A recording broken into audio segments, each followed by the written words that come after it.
नमस्कार आप सभी का द सक्सेस जोन के यूट्यूब चैनल पर एक सीरीज हम लोगों ने स्टार्ट किया था जिसमें प्रतिदिन आपको स्टैटिक जीके के क्वेश्चंस अवेलेबल हो रहे थे जो आपकी एग्ज़ाम है, चाहे वो एसएससी सीजीएल की एग्ज़ाम हो, SSC CHSL MTS railway NTPC, सभी की एग्ज़ाम में आपके लिए वो वीडियो क्या हो रहा है, बेनिफिशियल हो रहे थे। किसी कारण से वीडियोस नहीं बन पा रहे थे, पर मेरी पूरी कोशिश है कि आपको प्रतिदिन एक स्टैटिक जीके का वीडियो हम लोग क्या करें, प्रोवाइड करें, जिससे आपकी जितनी भी एग्ज़ाम है वो एग्ज़ाम क्या हो जाए, बेनिफिशियल हो जाए। क्योंकि उस एग्ज़ाम के लिए बेनिफिशियल हो, क्योंकि नियरेस्ट है एग्ज़ाम। और मुझे पता है कि आप लोग सभी बहुत ही तगड़े तरीके से मेहनत कर रहे हैं और जल्दी से जल्दी आप सभी लोगों को गवर्नमेंट जॉब चाहिए। और आई होप कि आपका ये जो सपना है वो बहुत जल्दी क्या होगा बेटा, पूरा होगा। तो चले आज की क्लास स्टार्ट करते हैं। ठीक है, 30 क्वेश्चन है आज की क्लास में। फटाफट क्विक रिवीजन करते हैं। आप लोगों ने पहले पढ़ा हो तो फटाफट इसका आंसर लगाइएगा और फटाफट इसको हम जल्दी से खत्म करते हैं। चलिए, पहला क्वेश्चन, महिला उद्यमिता दिवस प्रतिवर्ष कब मनाया जाता है? बात हो रही है किसकी बेटा, महिला उद्यमिता दिवस की। तो ये प्रतिवर्ष कब मनाया जाता है? तो महिला उद्यमिता दिवस जो है वो प्रतिवर्ष मनाया जाता है बेटा 19 नवंबर को। सही आंसर क्या होगा इसका? 19 नवंबर को। ध्यान रखिएगा, महिला उद्यमिता दिवस, इसका मतलब क्या है? ये जो वुमेन्स एंटरप्रेन्योर जो महिलाएं हैं, और जो महिलाएं अपने व्यापार में, अपने बिजनेस में ग्रो करती हैं, ऐसी महिलाएं जिन्होंने बहुत कम समय में अपना नाम उस फील्ड में किया है, अपने व्यवसाय में किया है, अपने बिजनेस में किया है, अपने बिजनेस को ग्रो किया है, तो उनको प्रोत्साहन देने के लिए हर साल 19 नवंबर को हम कौन सा डे सेलिब्रेट करते हैं? महिला उद्यमिता दिवस। ध्यान रखिएगा इस बात को। चलिए, नेक्स्ट क्वेश्चन पढ़िए। अंतर्राष्ट्रीय नृत्य दिवस कब मनाया जाता है? ठीक है, डांस को बढ़ावा देने के लिए, डांस को जगह जगह पर फेमस करने के लिए हर साल इंटरनेशनल डांस डे मनाया जाता है। तो ये कब मनाया जाता है? ये मनाया जाता है 29 अप्रैल को। ध्यान रखिएगा, इंटरनेशनल डांस डे जो मनाया जाता है वो कब मनाया जाता है? 29 अप्रैल को। चलिए, अगला क्वेश्चन, विश्व पुस्तक और कॉपीराइट दिवस कब मनाया जाता है? World book and copyright day की बात हो रही है। देखिए, स्पोर्ट्स से एक क्वेश्चन, एक क्वेश्चन डे से, एक क्वेश्चन बुक से, ये हर एग्जाम में आता है। ठीक है, एक स्पोर्ट्स से पक्का रहता है, एक आपका बुक का जरूर पक्का रहेगा। या तो करंट की बुक पूछेगा, वो 2024 की बुक पूछेगा, 2023 की बुक पूछेगा, या फिर ऐसे हिस्टोरिकल बुक्स पूछ सकता है जो बहुत ज़्यादा फेमस रही हो। तो उसमें से एक बुक है विश्व पुस्तक और कॉपीराइट डे। तो ये जो मनाया जाता है, ये विश्व पुस्तक और कॉपीराइट दिवस है बेटा, ये मनाया जाता है हर साल 23 अप्रैल को। कब मनाया जाता है? और ध्यान रखिएगा, ये जो है 1995 से मनाना शुरू हुआ था। ये डे कब मनाना शुरू हुआ था? शेक्सपियर जैसे साहित्यकारों को मतलब एक श्रद्धांजलि देने के लिए एक तरीके से ये डे मनाया गया। और कब से? 1995 से मनाया जाता है। और सॉरी, कब मनाया जाता है? 23 अप्रैल को। चलिए, अगला क्वेश्चन पढ़िए, क्या बोल रहा है, क्वेश्चन को ध्यान से पढ़िए।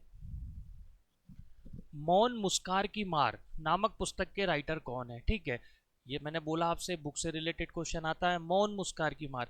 तो इस पुस्तक के जो राइटर हैं बेटा वो कौन है? आशुतोष राणा। आशुतोष राणा जो है एक फिल्म इंडस्ट्री के जाने माने कलाकार है।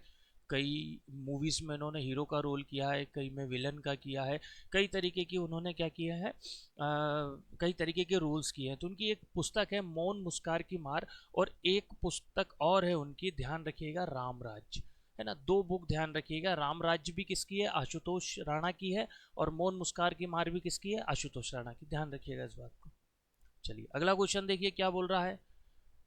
हमेशा कहता हूँ, इस बार भी कह रहा हूँ कि क्वेश्चन को हमें ध्यान से पढ़ना है। ठीक है, चले, निम्नलिखित में से किसे भारत की लौह महिला के नाम से जाना जाता है?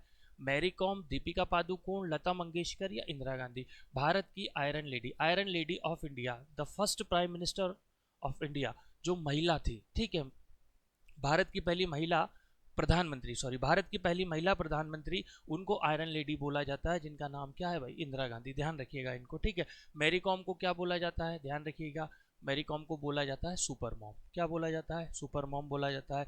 लता मंगेशकर को क्या बोला जाता है? स्वर कोकिला बोला जाता है। ठीक है, तो आयरन लेडी ऑफ इंडिया कौन हुई? आपकी इंदिरा गांधी। ध्यान रखिएगा इस बात।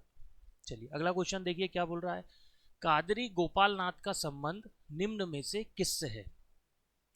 एक वाद्य यंत्र से रिलेटेड क्वेश्चन भी बन सकता है कि कौन से वाद्य यंत्र के कौन से फेमस कलाकार थे, ठीक है, और कौन से वाद्य यंत्र का संबंध किस कलाकार से है।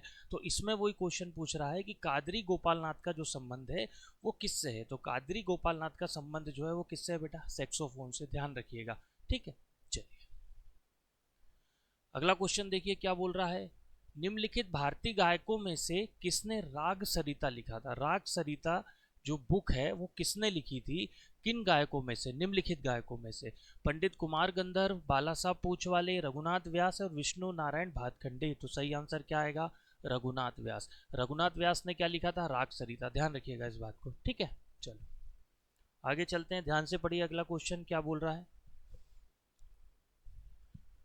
देवदास स्मृति पंथी नृत्य पुरस्कार किस राज्य से संबंधित है, ठीक है, ध्यान रखिएगा। देवदास स्मृति पंथी नृत्य पुरस्कार राजस्थान, बिहार, झारखंड या छत्तीसगढ़। तो ध्यान रखिएगा ये जो अवार्ड है ये किससे रिलेटेड है, छत्तीसगढ़ से। देवदास स्मृति पंथी नृत्य पुरस्कार का जो संबंध है वो किससे आ रहा है, आपका छत्तीसगढ़ से आ रहा है, ठीक। चलिए अगला देखिए। विरूपाक्ष मंदिर डैश डैश देश में स्थित है। तो विरूपाक्ष मंदिर जो है वो कहाँ स्थित है, ऑप्शन गलत डल गए हैं। तो विरूपाक्ष मंदिर का ध्यान रखिएगा। विरूपाक्ष मंदिर जो है वो कहाँ पर है बेटा, कर्नाटक में। किस नदी के तट पर है, तुंगभद्रा नदी के तट पर। किस नदी के तट पर है, तुंगभद्रा नदी, ध्यान रखिएगा। तो विरूपाक्ष मंदिर जो आएगा वो आपका कहाँ आएगा भाई, कर्नाटक में आएगा। इस क्वेश्चन को भी हमें क्या रखना है, ध्यान रखना है। चलिए अगला देखें क्या बोल रहा है क्वेश्चन, पढ़ें उसको, ध्यान से पढ़े क्वेश्चन को, क्या बोलना चाह रहा है वो। कोलिको कपड़ा संग्रहालय पश्चिमी भारत के गुजरात राज्य के किस शहर में। यहाँ तो उसने क्लियर कर दिया कि भाई गुजरात में कोकिलो टेक्सटाइल म्यूजियम ये कहाँ पर है। तो ये गुजरात के अहमदाबाद में स्थित है। कहाँ पर है बेटा, अहमदाबाद के। इस चीज को भी हमें क्या रखना है, ध्यान रखना है। चलिए अगला क्वेश्चन पढ़िए क्या बोल रहा है। निम्नलिखित में से किस स्तूप को 2019 में राष्ट्रीय महत्व का संरक्षित क्षेत्र घोषित किया गया था। किस स्तूप को, धमेक, रामाभार, केसरिया या चौखंडी। तो 2019 के राष्ट्रीय महत्व को यूनेस्को में जो घोषित किया गया था वो किया गया था चौखंडी स्तूप। ये कहाँ पर है भाई, उत्तर प्रदेश में, ध्यान रखिएगा, है ना। ये सब स्तूप भी लगभग आपके, धमेक स्तूप भी उत्तर प्रदेश में है, केसरिया जो बिहार में है, रामाभार स्तूप भी है, लेकिन चौखंडी स्तूप को 2019 में क्या है, शामिल किया गया था। इस चीज को भी हमें क्या रखना है, ध्यान रखना है। चलिए अगला देखिए। भारत के पहले स्वदेशी विमान वाहक पोत का नाम बताइए। भारत के पहले स्वदेशी विमान, INS Visakhapatnam, INS Virat, INS Vikrant या आईएनएस विजय। तो सही आंसर क्या होगा इसका, आईएनएस विक्रांत, ध्यान रखिएगा इस बात को, ठीक है। चलिए अगला क्वेश्चन देखिए क्या बोल रहा है, ध्यान से पढ़िए क्वेश्चन को और कोशिश कीजिए उसको समझने की। चलिए निम्नलिखित में से कौन सा उड़ीसा का एक प्रसिद्ध लोक नृत्य है, बिरहा, घूमर, कालबेलिया या रघुवती। तो देखिए सही आंसर जो आएगा उड़ीसा का लोक नृत्य वो आएगा कौन सा आपका, रघुवती। बिरहा का बात करूं तो बिरहा मध्य प्रदेश में किया जाता है अहीर जनजाति के द्वारा। किसके जनजाति द्वारा किया जाता है भाई, अहीर के द्वारा। घूमर जो होता है वो कहाँ होता है, ज्यादातर राजस्थान में होता है। कालबेलिया जो होता है वो भी राजस्थान में कालबेलिया जनजाति द्वारा किया जाता है। तो रघुवती जो है डांस वो कहाँ होता है भाई, आपका उड़ीसा में होता है, ध्यान रखिएगा इस बात को। तो इसका राइट आंसर क्या हो जाएगा, रघुवती। चलिए अगला क्वेश्चन देखिए। भारत में पहली मेट्रो ट्रेन कहां और कब शुरू की गई। तो भारत की पहली मेट्रो ट्रेन जो शुरू हुई थी वो हुई थी 24 अक्टूबर 1984 को, और ये कहां पर हुई थी, कोलकाता में हुई थी, ध्यान रखिएगा। और अगर मैं विश्व की बात करूं तो विश्व में पहली मेट्रो ट्रेन जो है वो 1863 में चली थी। कहां पर चली थी, लंदन में चली थी, ध्यान रखिएगा इस बात को। लेकिन वो भारत की बोल रहा है तो भारत की मेट्रो ट्रेन ये कोलकाता की थी और 24 अक्टूबर 1984 को क्या हुई थी, ये स्टार्ट हुई थी, ध्यान रखिएगा। चलिए यूनेस्को का मुख्यालय कहाँ है। यूनेस्को का मुख्यालय सही आंसर क्या हो जाएगा, पेरिस। पेरिस बोले तो कहाँ पर, फ्रांस में। सही आंसर क्या हो जाएगा इसका, पेरिस हो जाएगा। चलिए राष्ट्रीय कृषि और ग्रामीण विकास बैंक का मुख्य कार्यालय देश देश देश में स्थित है। वो सीधी नाबार्ड की बात कर रहा है। नाबार्ड जो कृषि से संबंधित क्या देता है, लोन देता है। तो नाबार्ड, नाबार्ड की स्थापना, क्वेश्चन आता है नाबार्ड की स्थापना कब हुई थी, जुलाई 1982 में। नाबार्ड की स्थापना कब हुई थी, जुलाई 1982 में, ठीक है। तो इसका जो हेड ऑफिस है वो कहाँ आएगा, मुंबई में आएगा। कहाँ पर आएगा बेटा इसका हेड ऑफिस, मुंबई में, ध्यान रखिएगा। इसका हेड ऑफिस का सही आंसर क्या आएगा, मुंबई। चलिए अगला क्वेश्चन, गुरुद्वारा पंजा साहिब कहाँ स्थित है? गुरुद्वारा पंजा साहिब जो स्थित है वो कहाँ पर है भाई? पाकिस्तान में स्थित है, ध्यान रखिएगा इस बात को। ठीक है, कहाँ पर है पंजा साहिब? पाकिस्तान में। चलिए अगला क्वेश्चन देखते हैं क्या बोल रहा है। भारत सरकार ने ऑपरेशन पोलो के कूट नाम से 1948 में किसका विलय किया? देखिए, भारत में कई सारी रियासतें थी, तो भारत में जो टोटल रियासतें थी वो लगभग कितनी थी? 600। ठीक है, जिसमें से 565 रियासतों ने कहा मिलने का निर्णय लिया था? भारत में। और 35 रियासतों ने क्या निर्णय लिया था भाई? पाकिस्तान में। तो उसमें से एक ऐसी रियासत थी जो रियासत थी हैदराबाद। तो हैदराबाद को भारत में शामिल करने के लिए कौन सा ऑपरेशन चलाना पड़ा था? ऑपरेशन पोलो। जैसे जम्मू कश्मीर, जम्मू कश्मीर रियासत भारत में शामिल हुई थी विलय पत्र के माध्यम से। जूनागढ़ रियासत शामिल हुई थी रेफरेंडम, मतलब जनमत संग्रह के माध्यम से। ऐसे ही हैदराबाद के जो निजाम थे वो भारत में मिलना नहीं चाह रहे थे, वो स्वतंत्र रहना चाह रहे थे। अब चूंकि वो स्वतंत्र रहना चाह रहे थे, इसलिए सरदार वल्लभ भाई पटेल ने वहां पर चलाया कौन सा? ऑपरेशन पोलो, और हैदराबाद को भारत में क्या किया? शामिल किया। ठीक है, 1948 में। चलिए अगला क्वेश्चन देखते हैं। महाभाष्य पुस्तक, हिंदी में गलत लिखा हुआ है, इंग्लिश में देखिए। महाभाष्य पुस्तक किसने लिखी है? विशाख दत्त, पतंजलि, कालिदास या अमर सिंह? तो महाभाष्य पुस्तक के जो रचयिता आएंगे वो कौन आएंगे भाई? पतंजलि आएंगे, ध्यान रखिएगा इस बात को। चलिए, हाल ही में जारी पुस्तक मैडम सर निम्नलिखित में से किस महिला आईपीएस अधिकारी की कहानी बताती है? किरण बेदी, कंचन चौधरी, सुजगता पाराशर या मंजरी जरूहर? तो ये किसकी बताती है भाई? मंजरी जरूहर की। और मंजरी जरूहर के बारे में याद रखिएगा, ये बिहार की पहली महिला आईपीएस थी। किसकी? बिहार की। तो बिहार की पहली महिला आईपीएस का नाम क्या हुआ भाई? मंजरी जरूहर। और ये उनकी आत्मकथा है, और उन्होंने उस आत्मकथा का नाम क्या है? Madam sir. ठीक है, ध्यान रखिएगा इस बात को। चलिए, ओलंपिक खेलों में भारत ने किस वर्ष पुरुष हॉकी में स्वर्ण पदक जीता? तो देखिए, हॉकी में सबसे पहले, मतलब भारत ने यदि गोल्ड मेडल जीता है तो वो किस में जीता है? हॉकी में जीता है। तो पहला गोल्ड जो ओलंपिक में भारत को आया था वो आया था कब? 1928 में। भारत ने टोटल 8 बार ओलंपिक में गोल्ड मेडल जीता है। कितनी बार? सबसे ज्यादा गोल्ड मेडल जीता है किसमें? हॉकी में। तो इसमें से तो कहीं 1928 हमें दिख नहीं रहा है।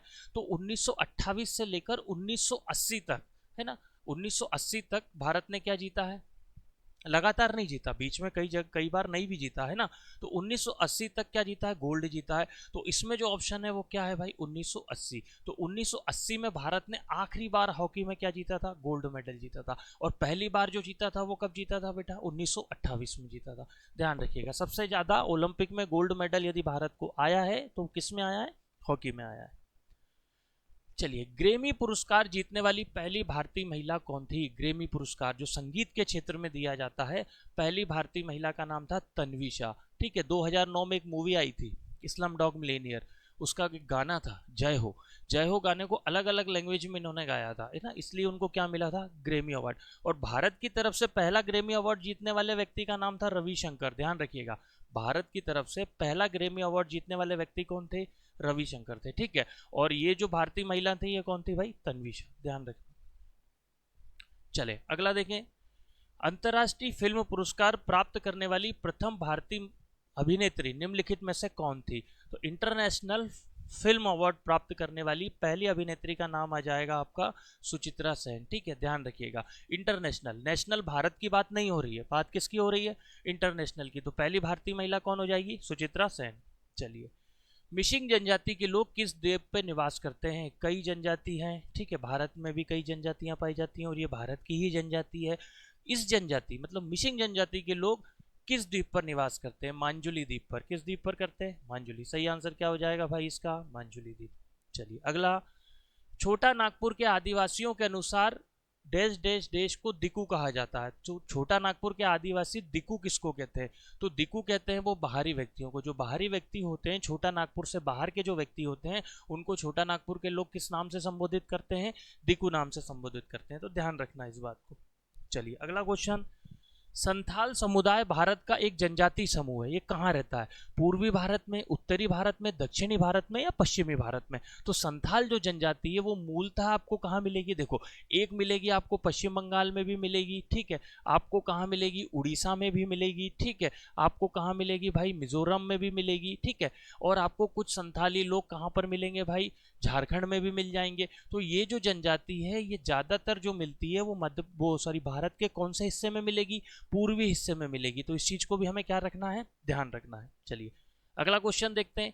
गुजरात में statue of unity dash dash dash नामक द्वीप पर है, ठीक है। स्टेच्यू ऑफ यूनिटी मतलब जो हमारे पहले गृह मंत्री थे सरदार वल्लभ भाई पटेल, उनका स्टेच्यू बना हुआ है। तो वो जो है वो कहाँ पर है भाई? गुजरात में, ठीक है। और ये किस द्वीप पर स्थित है? तो ये है आपका साधुवेट पर। ये साधुवेट जो द्वीप है वो नर्मदा नदी पर है। किस नदी पर बना है भाई? नर्मदा नदी पर। स्टेच्यू ऑफ यूनिटी इसका काम 2013 में शुरू हुआ था और 2018 में ये देश को क्या किया गया? समर्पित किया गया। तो ध्यान रखिएगा, स्टेच्यू ऑफ यूनिटी जो है 2018 में देश को समर्पित कर दी गई थी। और ये कहां पर है? किस द्वीप पर है? साधुवेट पर। चलिए अगला क्वेश्चन देखिए। महाबलीपुरम में भव्य रथ गुफा मंदिरों का निर्माण किसने करवाया? महाबलीपुरम में जो रथ गुफा मंदिर है उसका निर्माण कराया था नरसिंह देव प्रथम ने। किसने करवाया था भाई? नरसिंह देव प्रथम ने। ध्यान रखिएगा इस बात को। चलिए अगला क्वेश्चन देखिए क्या बोल रहा है। विश्व की सबसे लंबी बलुआ पत्थर की गुफा मेघालय में खोजी गई। उस बलुआ पत्थर की गुफा का नाम क्या है? उस बलुआ पत्थर की गुफा का नाम है क्रेमपुरी। क्या नाम है भाई? क्रेमपुरी, ठीक है। ध्यान रखिएगा, बलुआ पत्थर की जो गुफा है उसका नाम क्या है? क्रेमपुरी। चलिए, नेहरू मेमोरियल संग्रहालय तथा पुस्तकालय निम्नलिखित में से किस स्थान पर है? तो नेहरू मेमोरियल संग्रहालय है। इसमें भारत की आज़ादी से रिलेटेड जितनी भी यादें हैं, हमारी जितनी भी चीज़ें हैं, इसको क्या किया गया है? संग्रहित करके रखा गया है। तो नेहरू मेमोरियल संग्रहालय और पुस्तकालय जो है वो कहाँ पर आएगा भाई? आपका नई दिल्ली में आएगा। इस चीज़ को भी हमें ध्यान रखना है। चलिए, तो ये हमारी आज की क्लास थी। आज की क्लास हमने थोड़ा शॉर्ट में करा, सिर्फ एमसीक्यू क्वेश्चन देखे और उनके आंसर देखे। बाकी की क्लास में हम क्या है उसको थोड़ा सा ब्रीफ में पढ़ेंगे। तो चैनल के साथ आप लोग बने रहिए और उम्मीद करते हैं कि आप लोगों को वीडियो अच्छा लगा होगा। तो लाइक करिएगा, शेयर करिएगा और सब्सक्राइब करिएगा। Thank you so much.